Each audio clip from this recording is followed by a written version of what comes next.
Even the smallest charge would lead to an incredibly large sound half a mile away in an urban setting, which would be as loud as a gunshot blast, as loud as the engine of a jet plane when it's flying, and 10 times louder than being directly in front of speakers at a rock concert.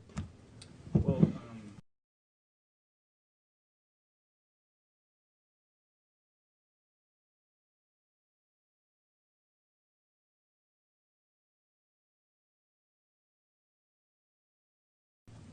Yes. I think that the idea that Thermate cut through the beams, it wasn't actually an explosion that caused the beams to cut, so that could probably be done a lot more quietly, right? Yeah. Did you look at Stephen Jones's work?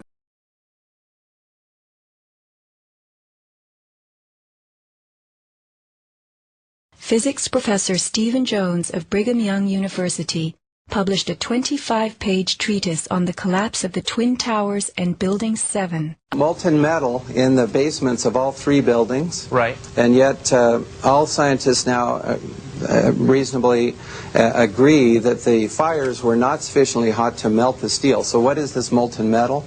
It's a direct evidence for the use of high-temperature explosives such as thermite. Thermite produces molten iron as an end product. Okay. We appreciate your coming on, even if I don't understand your theories. We appreciate you trying to explain them. Thanks. Professor Jones barely got in his mention of thermite.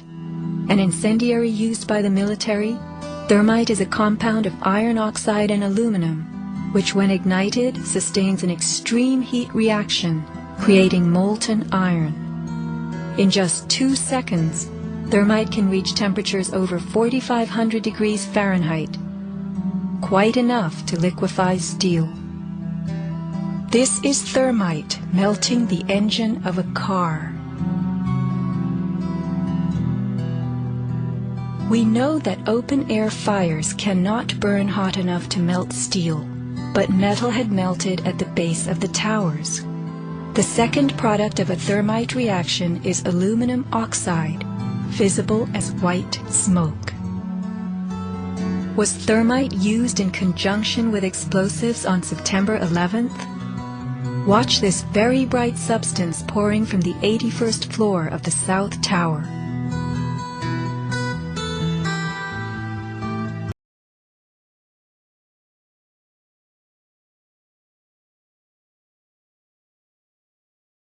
Well, the issue of thermate did not even reach, in our judgment, a level of importance sufficient to, in fact, do a detailed analysis. We could rule it out fairly easily for several reasons.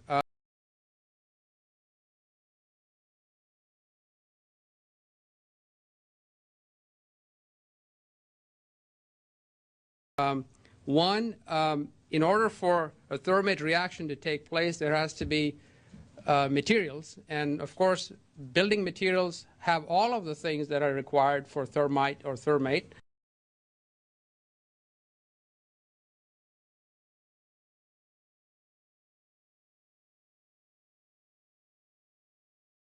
And if you looked at the amount of thermite or thermate that would be needed to build this building down, you would have had to place about 100 pounds of thermite right in proximity to the column, and it had to have always adhered to the column, because what thermite does is actually it melts the steel.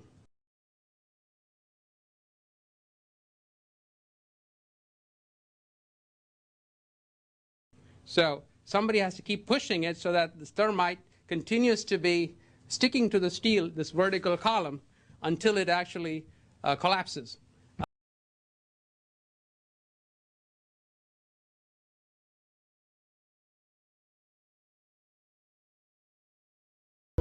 Here's what demolition experts use in steel-framed buildings: the linear-shaped charge. It's a chevron-shaped or V-shaped charge that you can focus at a specific target, and it's lethal. It generates around 3 million pounds per square inch pressure at a speed, depending on the explosive inside the shaped charge, in excess of 27,000 feet per second. With the use of delays, we can control pretty much where the debris lands. We can control vibration. We can control noise levels.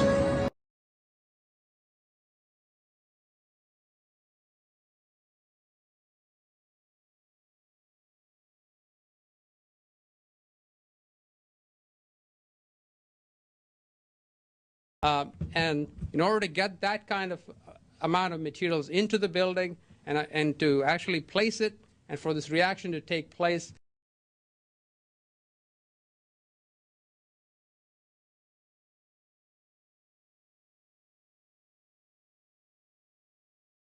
is unlikely to have actually happened.